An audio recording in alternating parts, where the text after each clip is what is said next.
The title of this lecture is The Spinal Cord.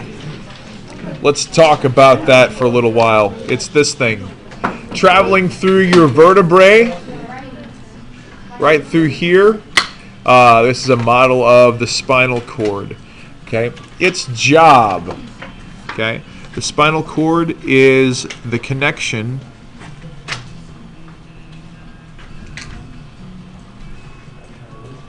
between the brain and the what? 3 letters.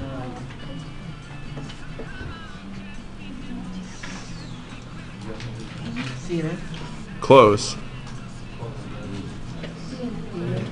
And the peripheral nervous system.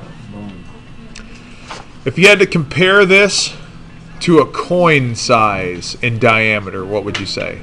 A dime. Yeah. Your spinal cord is about the diameter of a dime.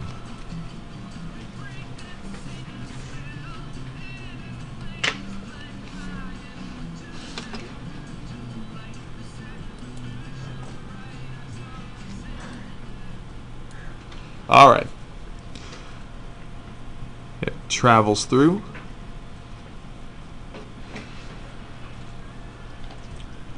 The vertebral foramen.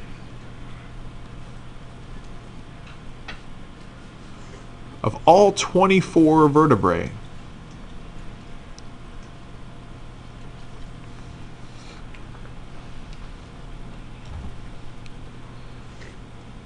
it then attaches to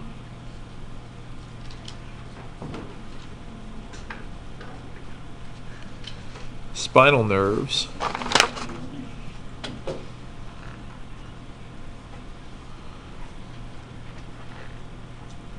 to and from the body in between each vertebrae.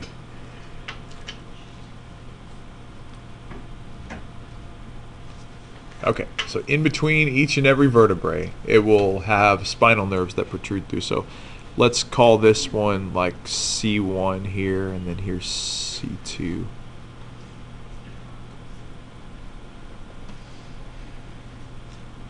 Here's the spinal cord passing behind.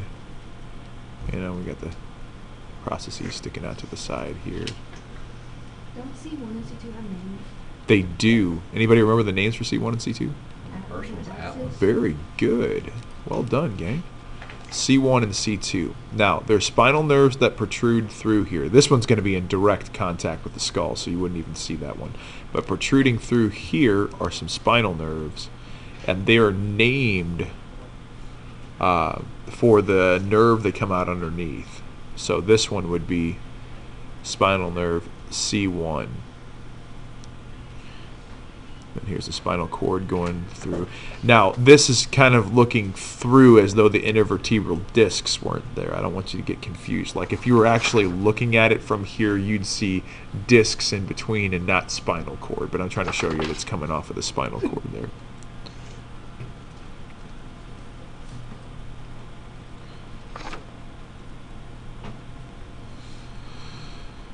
No, spinal nerves are named for the vertebra. They emerge beneath. Okay. So, there are a couple of exceptions because sometimes it's not vertebra. Well, watch this. So we got maybe there's a spinal nerve C3. And there's spinal nerve T9, spinal nerve L4, spinal nerve S2. What does the S mean? That first one, C3. Yeah, so That's C3. supposed to be that or the Where you at? or emerge. That should be they. Yeah, you're right. Yeah, I did that earlier today too. Yeah, I was so concentrated on the word emerge because I was on the fence whether it was an E or an I that I completely left the Y off the word in front of it. So. the vertebra they emerge beneath. So C3, T9, L4, S2 are examples. What does the S stand for? Here's a question. What's below L5? Yeah, it's like a gathering of vertebrae. It is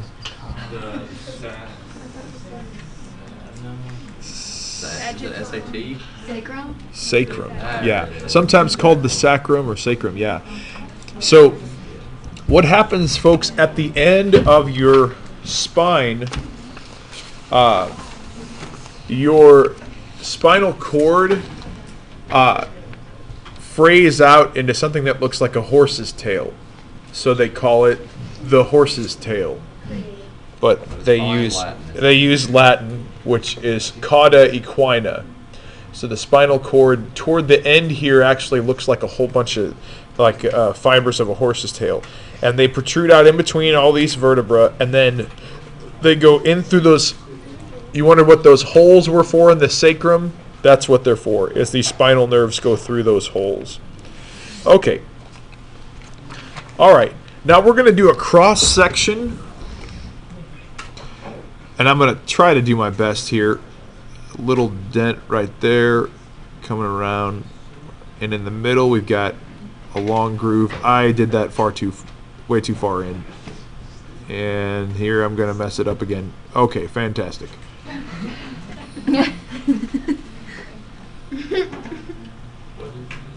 Are you chuckling at my drawing? Not at all. Thanks, Hunter. You're welcome. Yeah, that's what I heard earlier. Viewers at home, this looks like a butt. Your discretion advised. Yeah, this content has got inappropriate material. This is the part that's going to make it way worse. I should have never acknowledged that you said it looked like a butt, because that goes there. I probably better just go ahead and shut the video off. Okay, so here's the deal. This is a cross section of the spinal cord.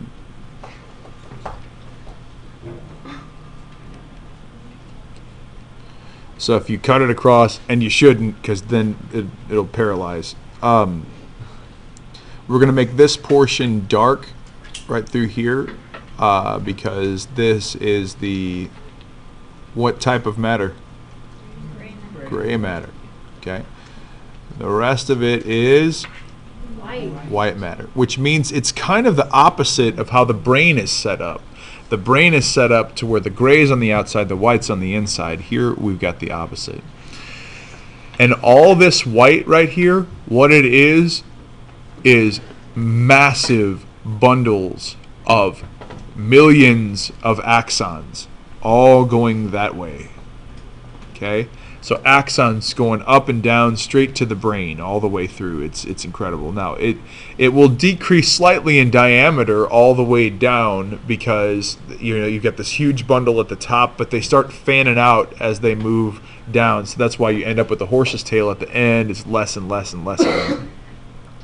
All right. The good news is that these things are easily named. We'll start with the canal in the middle. Okay. It's in the center, and it's a canal. It's called the central canal. And the liquid that flows through there and on the outside of this is known as what? CSF. That's the purpose for the central canal, is the CSF. Okay. I want to remind you also that the same stuff that covers the brain covers the spinal cord. What's the stuff, the tissues that cover the brain called? Starts with an M. Meninges. Okay? We have the same meninges surrounding the spinal cord. What's the tough mother called?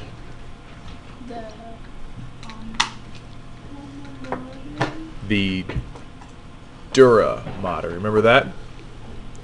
So, during childbirth, if the mother elects to do so, they can put a catheter in to the spinal column and deliver medication that is what's called a local block below that portion of the of the spine, everything will be numb. And what do we call that? Epidural. Epi means outside of, dura for duromotor, because it's going to be put on the outside of the duromotor of the spinal cord. Okay. So, let me show you anterior and posterior. This is the front here. This is anterior. That means that this little groove right here, B, because it goes all the way up the spinal cord, is this really deep groove, okay? This is called the anterior because it's on the front, median because it's directly in the middle, fissure because it's a long groove. Anterior median fissure. Now, these gray horn looking things are called gray horns. Okay? C is called the anterior gray horn. Guess what D is? Posterior gray horn.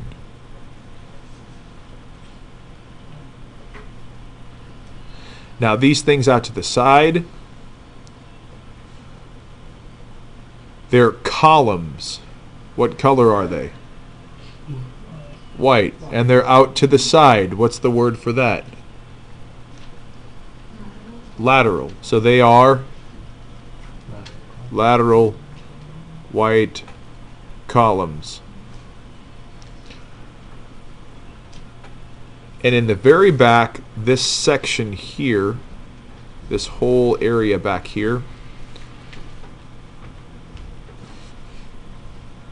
is another white column called the, you've got this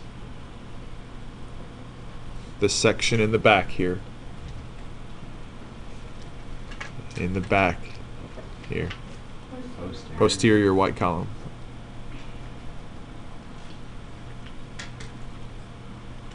Are the two gray ones on the left side still Uh-huh. the same? Yeah, same deal. Now, where they connect, okay, here is a very simplified model, okay? You've got these holes in it and these wires sticking through, all right? The way it's set up is a little bit more complicated, but still very logical, okay? We're going to connect this bundle of nerves here, okay, to the front on both sides. Bundle of nerves, the front. Now here's the only complicated part, is why they flip-flop on names here.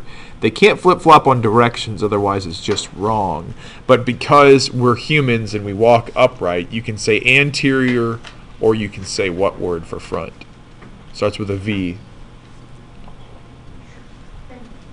Ventral, right. These right here are roots. These are giant bundles of nerves that attach to the spinal cord. This guy right here, we'll call that G and G, okay? Those are called the ventral root. Okay, your ventral side is your belly side, okay? And if you don't think of it this way, you can maybe think of it another way, but I think if I slap my belly, it'll keep moving. You know, slap my belly, keep moving. The ventral side, the ventral root, is motor. This is all the movement in the body. So arms and legs, everything is running from your brain through your spinal cord out these to make you move. But besides moving, what else do we need the spinal cord to communicate? Senses. And that's what's going the back way here. Okay, we've got another root, and they actually connect together here in the middle. Now they're two different tracks, but they do connect together before they head out. You can probably figure out what that one's going to be called.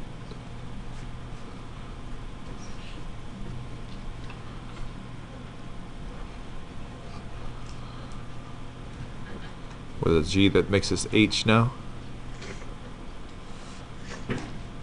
Would be what? Starts with a D. Dorsal. Yeah, that's the dorsal root. It's sensory. So basically, here's how it works.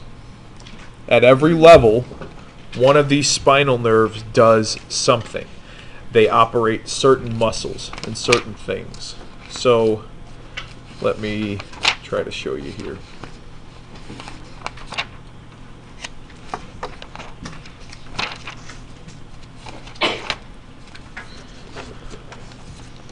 So this picture shows you what parts are innervated by what. You can see on the front side we have the neck. Here is the muscles there, and the tissue, the sensory stuff. I'm sorry, this is all sensory. Our C2 and C3. C4 does this little band. C5 does this band of feeling and sensation that goes all the way down to the hand. Yeah, and so on and so forth. So they mapped all this out to know exactly what portion is sensory. So like if something touches the fingertip, it travels down this nerve to go here, enters through which side? Dorsal or ventral? Dorsal. Enters through the dorsal, then travels up to the brain, to the somatosensory cortex of the parietal lobe to tell you that you feel the sensation. Now let's jump the central sulcus here, go to the front of that, and we'll be to the primary motor cortex, and say we want to move the arm. Travels down the spinal cord, out the ventral root, and down to the muscle that it affects. So these do both. Sometimes, though, and this will be the last thing I mentioned in this lecture, sometimes we bypass the brain, but only in emergencies. And what this is called is a spinal reflex.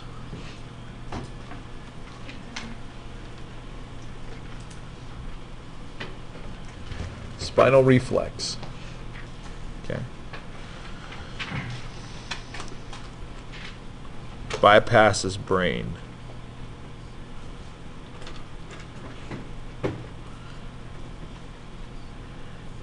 A stimulus, if strong enough,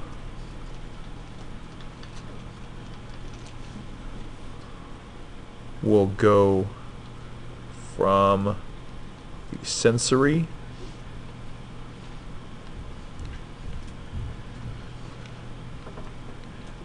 in the dorsal root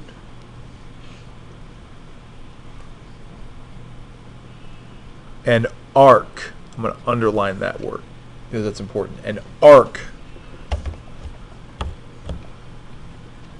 across the gray horns to the motor neurons. This moves the muscle.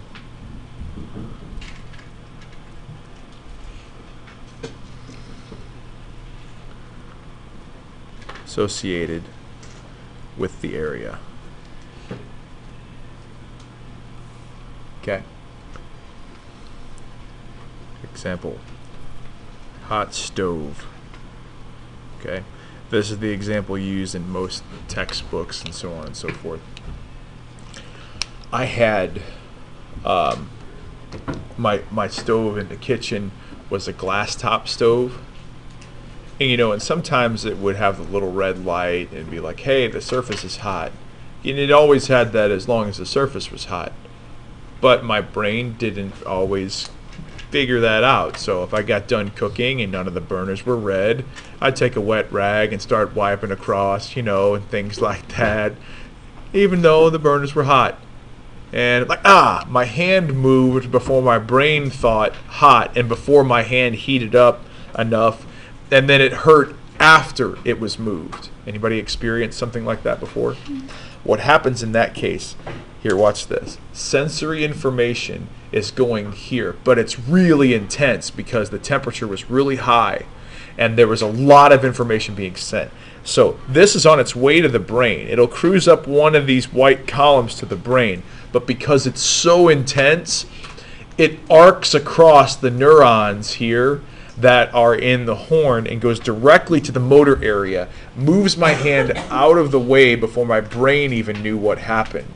It's a good way for the body to prevent damage that would happen if it took the time that it took for that pain to go all the way to my brain, for my brain to process, whoa, that's super hot, to jump over to the primary motor cortex to move those muscles and things out of the way. Arcing across the spinal cord is what a true reflex is. Unfortunately, many of the things that we call reflexes, oh, they've got good reflexes. Most of the time what we mean is reaction time. You ever play the hand slap game where someone's got their hands on yours and you keep slapping their hands like that over and over again until you miss and then they get to slap your hands? That's not reflexes. That is reaction time. It involves your eyes seeing it, going to your brain, the occipital lobe, processing it, then moving the muscles. So if it involves the brain, it is not a what? Reflex. It's not a spinal reflex, right? Reflexes bypass the brain. Now, the brain will still get the information. It's not like it goes here instead of to the brain. The brain still receives the message that, hey, that hurt a lot. That's bad. Okay? So, questions about this? All right.